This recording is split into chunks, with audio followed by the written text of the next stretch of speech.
सर्वांना सलाम। आज आपण देवाने निर्माण केलेल्या पहिल्या मनुष्याबद्दल म्हणजे आदाम आणि हव्वेबद्दल शिकणार आहोत। देवाने निर्माण केलेल्या परिपूर्ण जगात ते कसे राहत होते ते जाणून घेणार आहोत। आपण देवाची मुले कशी झालो आणि त्याच्या महान भाग कसा बनलो हे देखील समजून घेणार आहोत। तयार आहात का सर्वजण? तर चला सुरुवात करूया। देवाने एक सुंदर बाग निर्माण केली जिचे नाव ऐदेन होते। तिथे रंगीबेरंगी फुले, उंच आणि लहान झाडे, प्राण्यांनी व फळांनी ही बाग भरलेली होती। आदाम आणि हव्वा हे पहिले मनुष्य होते व ते तिथे आनंदाने राहत होते। देवाने त्यांना सर्व काही दिले होते। त्यांना बागेतील कोणत्याही झाडाचे फळ खाण्याची मुभा होती, केवळ एक झाड सोडून। देवाने आदामाला सांगितले, बागेतील वाटेल त्या झाडाचे फळ यथेच खा, पण बऱ्या वाईटाचे ज्ञान करून देणाऱ्या झाडाचे फळ खाऊ नको, कारण ज्या दिवशी त्याचे फळ तू खाशील त्या दिवशी तू खास मरशील। देवाची त्यांच्यावर खूप प्रीती होती आणि तो त्यांना त्याच्यावर विश्वास ठेवण्यास सांगत असे। एके दिवशी एक धूर्त साप हव्वाकडे आला। साप म्हणाला, तुम्ही जर हे फळ खाल तर तुम्ही देवा समान व्हाल। हव्वाला ते फळ खूप आकर्षक दिसले, त्यामुळे तिने त्याचा एक घास घेतला आणि नंतर तिने आदामालाही दिला आणि त्यानेही तो खाल्ला। जसे त्यांनी फळ खाल्ले, लगेचच सर्व बदलले। आदाम आणि हव्वाला समजले की ते नग्न आहेत आणि त्यांना आत्ता लाज वाटू लागली।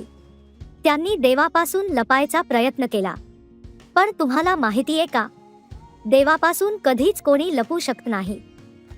जेव्हा देव आदाम आणि हव्वाला बोलावतो आणि विचारतो की काय घडले, तेव्हा त्यांनी त्याला सांगितलं की त्यांनी फळ खाल्ले, त्यांच्या या कृतीमुळे पाप जगात आले होते।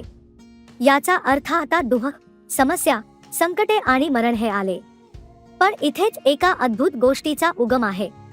देव त्याने निर्माण केलेल्या मनुष्यावर करत असलेल्या प्रीतीमुळे त्याने त्यांना व त्यांच्या संततीला आपला एकुलता एक पुत्र देण्याचे वचन दिले, जो येईल आणि पापामुळे देव व मनुष्य यामधील तुटलेल्या नात्याला आपला प्राण देऊन पुन्हा जोडेल।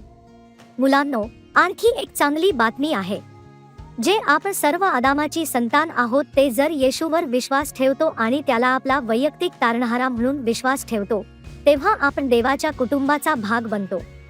बायबल आपल्याला सांगते की आपण देवाची मुले आणि त्याचे निवडलेले लोक आहोत। निवडलेले म्हणजे ज्यांच्यासाठी देवाची तारणाची विशेष योजना आहे।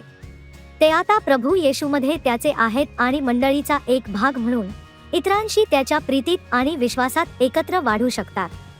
तर लक्षात ठेवा, आदामाद्वारे आपण सर्व मुळातच पाप करतो, पण देवाने आपणावर प्रीती केली आणि त्याचा पुत्र दिला, यासाठी की जर आपण त्याच्यावर विश्वास ठेवतो तर आपण देवाची मुले आहोत। आजचे पाठांतरासाठी वचन, योहान 3:16।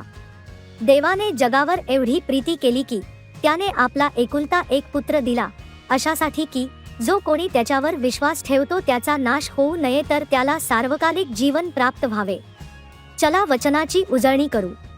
देवाने जगावर एवढी प्रीती केली की त्याने आपला एकुलता एक पुत्र दिला, अशासाठी की जो कोणी त्याच्यावर विश्वास ठेवतो त्याचा नाश होऊ नये, तर त्याला सार्वकालिक जीवन प्राप्त व्हावे। या वचनाचे पाठांतर करा। आपण लवकरच पुन्हा भेटूया। Bye bye.